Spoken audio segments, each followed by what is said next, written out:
Throughout history, marriage has often been unfair, especially for women. But if you think ancient marriage was already bad, Sparta was no exception.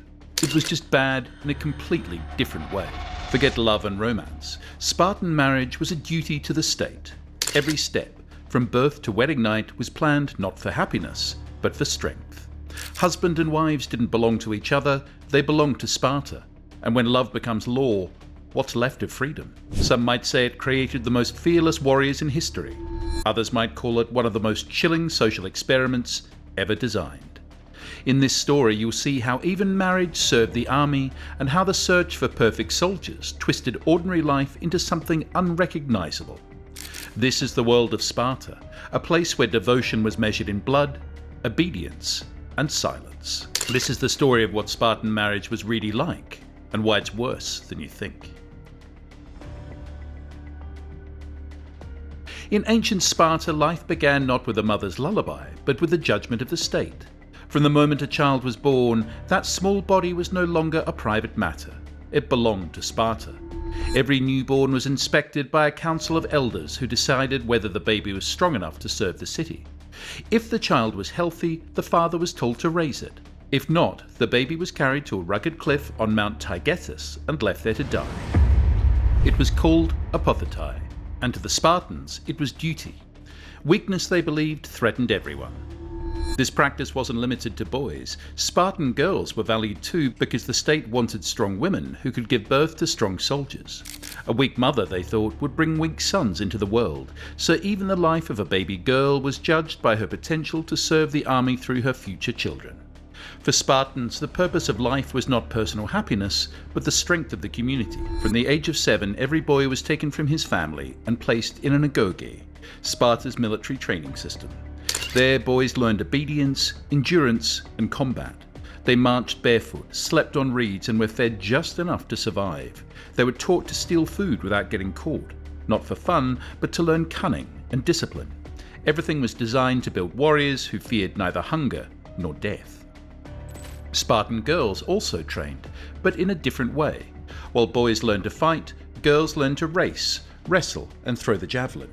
They exercised outdoors, often alongside boys, because Sparta believed a strong woman would give birth to stronger children. They were expected to grow bold, loud, and fearless, the perfect mother of warriors. From the cradle to adulthood, Spartans lived under the gaze of their city.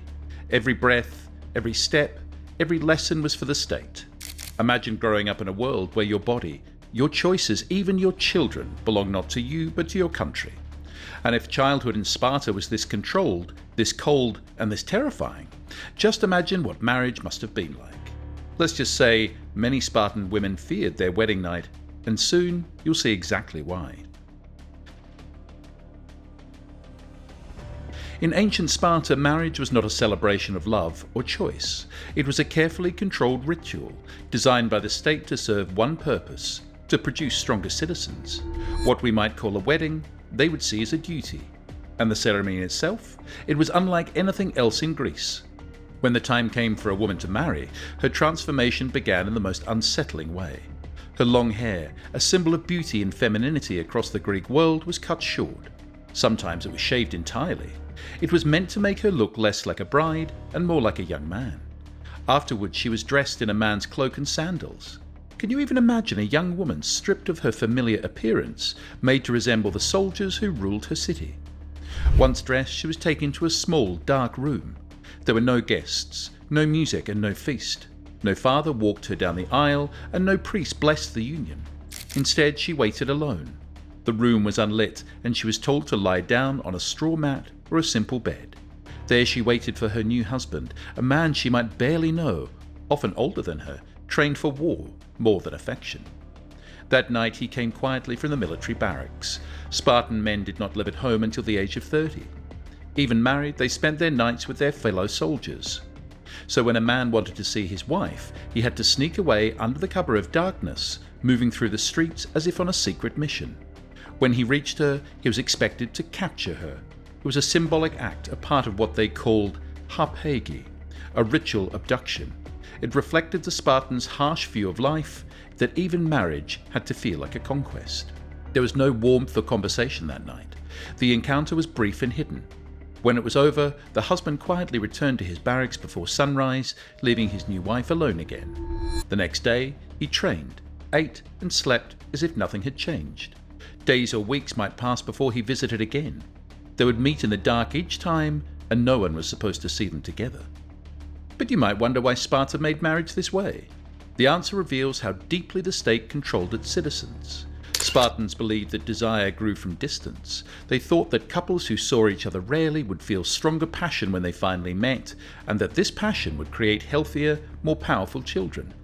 Even their private lives were shaped by the goal of breeding better soldiers. So husbands and wives were more like partners in a state experiment than lovers starting a home. Every kiss, every child, every union was planned to serve Sparta. Would you call that a marriage? Or breeding? And if you think this sounds disturbing, hold on, because it's about to get even stranger. Based on what we've already discussed, it might seem that Spartan women lived in isolation, waiting endlessly to see their husbands again. But you might be surprised to learn that this wasn't quite true. In fact, it was far from it. Spartan marriage rules were strange enough already, but what came next pushed the limits of what we would call loyalty. In Sparta, having children wasn't a private choice, it was a public responsibility. The state believed that every citizen had a duty to produce strong, healthy offspring for the army. So when it came to marriage, love and faithfulness mattered less than genetics and results. If a husband was older, or if his wife had not yet conceived, there was a simple solution. She could be told to have a child with another man. This wasn't considered scandalous or shameful. In fact, it was encouraged. A young, fit warrior might be asked to father children with a married woman, while her husband, often much older, would accept the child as his own. To the Spartans, this was not betrayal. The goal was to ensure that every child born would be physically strong enough to serve the state. Sometimes the situation became even stranger. There are even records of brothers sharing one wife. In Sparta, every citizen's property was tied to his family line. If a man had no sons, his estate could be lost. By sharing a wife, brothers could keep their inheritance within the family and ensure their bloodline and their property remained intact. To outsiders, especially the Athenians, this sounded immoral and barbaric. Greek writers like Aristotle mocked the Spartans, accusing them of having no sense of decency or family loyalty. But the Spartans didn't care what outsiders thought. To them, their differences were their source of strength. While other Greeks prized romance and beauty, Spartans prized strength and survival. Even love was treated like another tool of the state. The result was a society where reproduction was organized like a military strategy. The body was treated as a weapon, and marriage was an instrument of policy. To them, the idea of a jealous husband or a private family was unnecessary. The only thing that mattered was the health and number of future warriors. So living in a world where even your marriage wasn't really yours was surely hard, where the state could tell you to share your partner or to lend them to someone else for the greater good. If the government demanded that of you today, would you obey? Probably not. But Spartans, both men and women, didn't have a choice. In Sparta, marriage did not mean a shared household. As we already mentioned, after the strange wedding ritual, the husband went back to his barracks, where he lived with his fellow soldiers until the age of 30. For years he trained, ate and slept beside other men, returning to his wife only in secret. That meant the women of Sparta were left to manage almost everything else. While men served the state through war, women served it through control of land, money and family. Every citizen in Sparta had a kleros, a piece of farmland worked by helot slaves. Since men were away in the army, women oversaw these estates. They managed the crops, gave orders to the helots, handled trade, and even made financial decisions. In most of Greece, women were expected to stay indoors and weave. In Sparta, that would have been an insult. Spartan women were landowners, administrators, and managers of wealth. Some became extremely rich. By the 4th century BC, it's estimated that women owned nearly 2/5 of all Spartan land. This independence gave Spartan women a voice that shocked their neighbours. They spoke freely in public, questioned men, and attended athletic contests and religious festivals without hiding their faces. While Athenian women were kept behind closed doors, Spartan women walked proudly through the streets, commanding respect and attention. They had grown up running, wrestling, and speaking boldly. They did not stop when they became wives. And of course, not everyone admired them for it. In Athens, writers often mocked Spartan women, calling them shameless or masculine. They joked that Spartan men had lost control of their households and that the city had become ruled by its women. The philosopher Aristotle, who believed women should be silent and obedient, blamed Sparta's decline on female power and luxury.